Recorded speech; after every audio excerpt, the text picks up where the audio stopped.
అఖండమండలాకారం వ్యాప్తం ఏన చరాచరం తత్పదం దర్శితం ఏన తస్మై శ్రీ గురవే నమః. హరి ఓం. శ్రీ గురుభ్యో నమః. హరి ఓం. సాక్షాత్తు దివ్యాత్మ స్వరూపులైన మీ అందరికీ ముందుగానే నమస్కారం.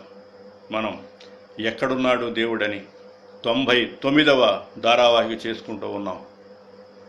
మనం జ్ఞానిగా ఎదగాలంటే ఎన్ని అవాంతరాలు ఉన్నాయో అన్నీ తెలుసుకుంటూ ఉన్నాం. జ్ఞానం రాగానే అజ్ఞానం పోతుందని తెలుసుకుంటున్నాం. నిన్న కూడా చెప్పుకుంది అదే. సూర్యుడు రావటం, చీకటి పోవటం. ఎంతో టైం పట్ల మనం 1 సంవత్సరం నుంచి కూడా ఇల్లు తాళా వేసుకొని ఎక్కడో యాత్రలకు వెళ్ళి వచ్చిన తర్వాత రాత్రిపూట సమయం చేరాం ఇంటికి. వచ్చిన వెంటనే తలుపు తాళాన్ని తీసాం, అక్కడ నుండి స్విచ్ వేసాం. ఎంత సమయానికి వెలుగుతుంది లైటు? ఒక్కసారి ఆలోచన చేయండి. స్విచ్ వేయటం, లైట్ రావటం అంటే వెలుగు రావటం. 1 సంవత్సరం నుంచి చీకటిగా ఉన్నా కూడా ఒకే క్షణంలో వెలుతురు వచ్చింది. అలానే అనేక జన్మల నుంచి మనకు ఉన్నటువంటి అజ్ఞానం అంతా కూడా ఎంత ఉన్నా కూడా సద్గురువు కనుక లభించి కనుక తన జ్ఞానాన్ని కనుక అందించేటట్టుగా ఉంటే 1 క్షణంలో మనకి ఈ యొక్క మాయ ఉందో మాయ నుంచి బయటపడతాం. అందువల్ల మనం అజ్ఞాన్ని పోగొట్టుకునే ప్రయత్నం చేయాలి. జ్ఞానం అంటే కొత్తగా రాదు, నీ దగ్గర ఉన్నదే.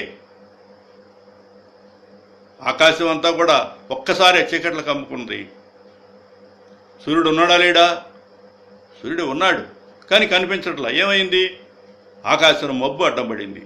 మబ్బు ఎప్పుడైతే పోయిందో సూర్యుడు ఎంతో అద్భుతంగా ప్రకాశిస్తూ ఉంటాడు. మనకి వెలుగు విరచిమ్ముతూ ఉంటాయి. అందువల్ల ఏంటి? దీనికి కారణాలు 3. ఒకటి దేహాభిమానం పెట్టుకోవటం, రెండవది ప్రపంచం శాశ్వతం అనుకోవటం, మూడవది భగవంతుడు ఎక్కడో ఉన్నాడని అనుకోవటం. ఈ 3 ముఖ్య కారణాలు. ఒకటి దేహాభిమానం.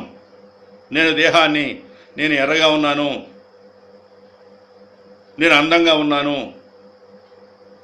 నేను డబ్బు ఉన్నవాడిని, నేను ఎంతో గొప్పవాడిని, ఈ దేహం నాకు శాశ్వతం అనుకొని దాంతో పెట్టుకున్నవాడే ఒకటి. ఎందువల్ల? నేను దేహం అనుకున్నావు కాబట్టి నువ్వు బంధం పెట్టుకున్నావు. రెండోది ఏంటి? ప్రపంచం శాశ్వతం. నీకు కనిపించే అన్నీ కూడా ఏది కనపడుతున్నాయి మనకి, ఇవన్నీ కూడా శాశ్వతం, ఎప్పుడు ఉండేవే. ఎందుకని? నీకన్నా ముందు ఉన్నవి నీ తర్వాత కూడా ఉంటాయి. అవి ఉంటవి, కానీ అవి నువ్వు ఉండవు. నువ్వు అనుభవించడానికి నువ్వు ఉండవు. ₹1 కోటి పెట్టి డూప్లెక్స్ కట్టుకున్నావు. రేపే ముహూర్తం, అందరూ ఆహ్వాన పత్రికలు పంపించావు. రేపు ఉదయమే ముహూర్తం. బంధువులంతా వచ్చారు, కోలాహలంగా ఉంది, అందరూ వచ్చారు. పెద్ద మేళతాళాలతో పెద్ద ఊరేగింపు పెట్టుకున్నావు. లేచి గృహప్రవేశం చేద్దామని అట్లా లేకపోతే లేచేవాడు లేడు అక్కడ. ఏం ప్రయోజనం అది? నువ్వు 1 కోటి కాదు 10 కోట్లు పెట్టుకున్నా కూడా నీ ఇల్లు ఉంటుంది, ప్రపంచం అనేది ఉంటుంది, కానీ నువ్వు ఉండవు. అందువల్ల నువ్వు దేంతో పెట్టుకున్నావు సంబంధం? అశాశ్వతమైన దాంతో పెట్టుకున్నావు. ఈ ప్రపంచం శాశ్వతం అనుకుంటున్నావు. ఇది అశాశ్వతం, అసుఖం, అనిత్యం. ఈ 3 పదాలు జాగ్రత్తగా గుర్తుపెట్టుకోవాలి. ప్రపంచం అనేది అశాశ్వతం, శాశ్వతమైంది కాదు. అనిత్యం, నిత్యమైంది కాదు. నిత్యం అంటే ఎప్పుడు ఉండాలి, ఎప్పుడు ఉండేది కాదు, ఒకనాటికి నశించేదే. ప్రళయంలో అన్నీ పోతాయి. ఇంతకుముందు ఎన్నిసార్లు ప్రళయాలు వచ్చినాయో తెలియదు. మరలా ప్రళయం వస్తుంది, ప్రళయంలో కలిసిపోతుంది. అసుఖం. ఇక్కడంతే సుఖాలు నేర్చుకుంటున్నావు. సుఖం ఏమాత్రం లేదు. సుఖం వెంట దుఃఖం, దుఃఖం వెంట సుఖం. సుఖం ఎప్పుడు ఉండదు. కొంత సమయం సుఖం ఉంటుంది, ఆ తర్వాత మరలా దుఃఖం వస్తుంది. దుఃఖం ఎప్పుడు ఉండదు, దుఃఖం తర్వాత సుఖం వస్తుంది. మూడోది భగవంతుడు ఎక్కడో ఉన్నాడు, అందుకోసం తిరుగుతున్నాం, ఎక్కడెక్కడో తిరుగుతున్నాం. ఈ 3 అజ్ఞానం వల్లనే. ఎప్పుడైతే నీకు జ్ఞానం వచ్చిందో నీకు చాలా స్పష్టంగా తెలిసిపోయింది. దేహాభిమానం పోయింది. ఉందా ఇంకా? ప్రపంచం అశాశ్వతం అని తెలిసిపోయింది. భగవంతుడు ఎక్కడో లేడు, నేనే అని అర్థమైంది. ఇది ఎవరికి? ఒక జ్ఞానికి అర్థమవుతుంది. జ్ఞాని అంటే నువ్వే కదా. నువ్వు అలా తయారు కావాలి. తయారు చేసేవాడు గురువు. నిన్ను అలా తయారు చేస్తాడు. నువ్వు గురువు మీద విశ్వాసం పెట్టాలి. జ్ఞాని అంటే ఆకాశం మీద దూకలేదు. ఎప్పుడైతే నీకు జ్ఞాని అయిందో ప్రపంచం అంతా పరమాత్మ దర్శిస్తాడు. జ్ఞానికి జగతి మధుకలశం, అజ్ఞానికి పుడమి విషవలయం. జ్ఞానికి జగతి మధుకలశం, అజ్ఞానికి పుడమి విషవలయం. శృతి చేస్తేనే వాయిద్యం, శృతి విజ్ఞానమే వైభవం. శృతి చేస్తేనే వాయిద్యం, శృతి విజ్ఞానమే వైభవం. శృతియే జ్ఞానం మతియే మాయా, శృతి జ్ఞానంతో మాయము మాయా. శృతియే జ్ఞానం మతియే మాయా, శృతి జ్ఞానంతో మాయము మాయా.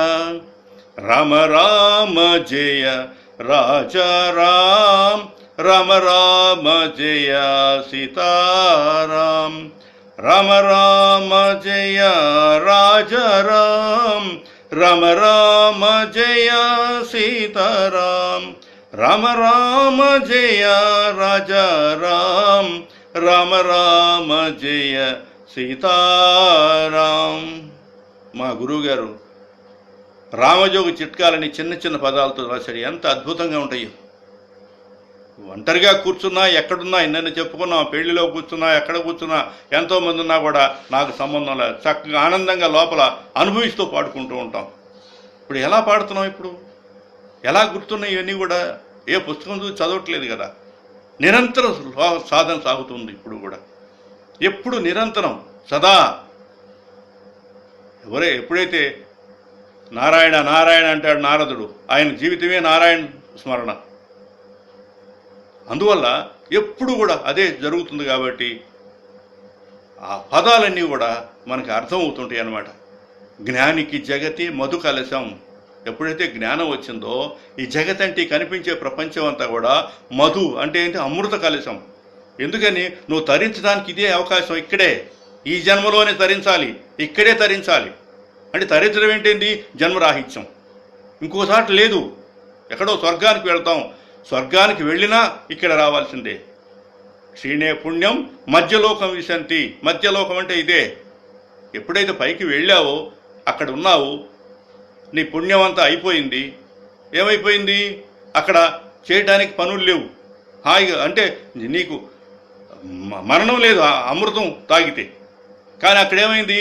నీ పుణ్యం ఉన్నంత వరకే ఉన్నావు, ఇది శాశ్వతం అనుకున్నావు, అది అయిపోయింది. ఒక తోపు తోసారు, మళ్ళీ ఇక్కడ పడుతున్నావు. ఇంతే. జ్ఞానికి జగతి మధు కలశం. అది కాదు మధు, ఇది మధు. ఈ దేహం ఉన్నప్పుడే ఈ ప్రపంచం అంతా అశాశ్వతం అని మనకు అర్థమైపోయింది. పరమేశ్వరుడు ఉన్నాడని తెలిసింది. ఆయనతో సంబంధం పెట్టుకోవాలి, నాకు జన్మరాహిత్యం కావాలి, మరలా పుట్టకుండా ఉండాలి అని ఎప్పుడే తపన పడతావో అప్పుడు నీకు జ్ఞానం వచ్చినట్టు. అందువల్ల జ్ఞాని అంటే ఆకాశం నుంచి రాలేదు, నువ్వే జ్ఞానివి. జ్ఞానికి జగతి మధు కలశం, అజ్ఞానికి పుడమే విషవలయం. అజ్ఞానం అంటే ఏంటి? జ్ఞానం లేదా అజ్ఞానే. ఇప్పుడు ఉన్నటువంటి ఈ ప్రపంచం అంతా కూడా శాశ్వతం అనుకుంటున్నాం, ఇది అజ్ఞానం. శృతి చేస్తేనే వాయిద్యం. వాయిద్యం చేయాలంటే ఒక శృతి పెడతారు అక్కడ. ఆ శృతి పెట్టుకున్న తర్వాతనే వాయిద్యం ప్రారంభిస్తారు. అది లేకపోతే కుదరదు. శృతియే. ఏ శృతి అంటే ఏంటి? శృతి అంటే వేదం. వేదంలో చెప్పితేనే చెప్పిన విషయమే మనకు చెప్తుంది. వేదం చెప్పినటువంటి విషయం అద్భుతమైనది. జ్ఞానికి జగతి మధు కలశం, అజ్ఞానికి పుడమే విషవలయం. శృతి చేస్తేనే వాయిద్యం, శృతి విజ్ఞానమే వైభవం. ఆ శృతిలో చెప్పినటువంటి విషయం ఇదే. నువ్వే పరమేశ్వరుడివి, నువ్వే ఆ యేసువి, నువ్వే ఆ అల్లావి, నువ్వే ఆ రాముడివి, నువ్వే ఆ కృష్ణుడివి. నీకు ఎన్ని మతాలు ఉన్నాయో, ఎవరెవరున్నారో వాళ్ళందరూ కూడా నీవే, నీకన్నా అన్యంగా లేదు. ఎప్పుడైతే ఇది అర్థమైందో నువ్వు జ్ఞానివే.